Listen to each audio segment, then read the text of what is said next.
بسم الله، اهلا وسهلا بحضراتكم وتغطيه الحصريه بتاعت كاس العالم. وعزيزي المشاهد، هي ليله الاهلي وهي زمن الاهلي بكل ما تحمله الكلمه من معنى. فعزيزي المشاهد، ان لم تكن تعلم فاعلم ان الاهلي يشارك في كاس العالم للانديه للمره 700 مليار في تاريخه.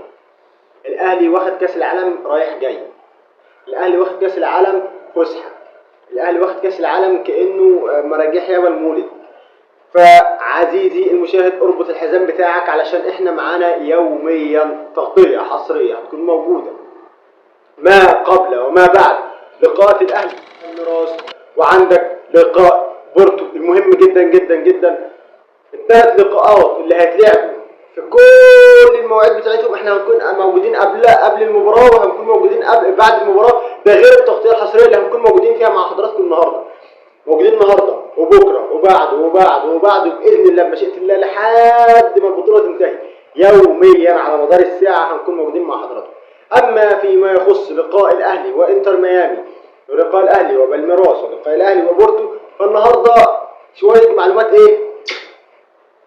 في الملوحه منه. تمام؟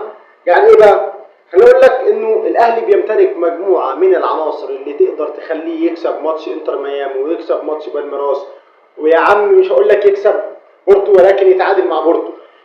عنده زيزو، عنده بن شرقي، عنده تريزيجيه، عنده وسام ابو علي، عنده بن رمضان، عنده امام عاشور. كتير جدا كتير جدا يا راجل، يا راجل كتير جدا.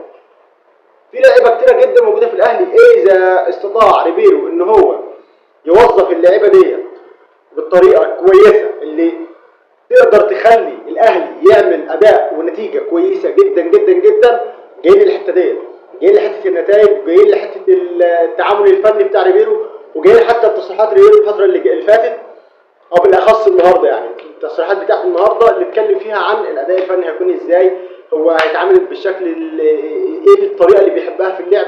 طب هيلعب بالطريقه بتاعته ولا هيلعب بطريقه مارسيل كولر؟ لما اتسال على طريقه مارسيل كولر هنشوف جاوب ايه. ولكن الراجل هو في حيره من امره، بصراحه هو في حيره من امره. عنده خط هجوم قسما بالله غابه مليانه اسود. عنده خط الوسط نفس الكلام، غابه مليانه اسود. المشكله في خط الدفاع. يعني ده دايما اللي كنا بنتكلم عليه الفتره اللي فاتت، وقلنا يا جماعه ان الاهلي عنده مشكله كبيره في خط الدفاع بعد رحيل محمد عبد المنعم وبعد منه رامي ربيعه. جبت صفقات زي بيكم، موجود عندك العش، موجود عندك ياسر ابراهيم، موجود عندك اشرف داري.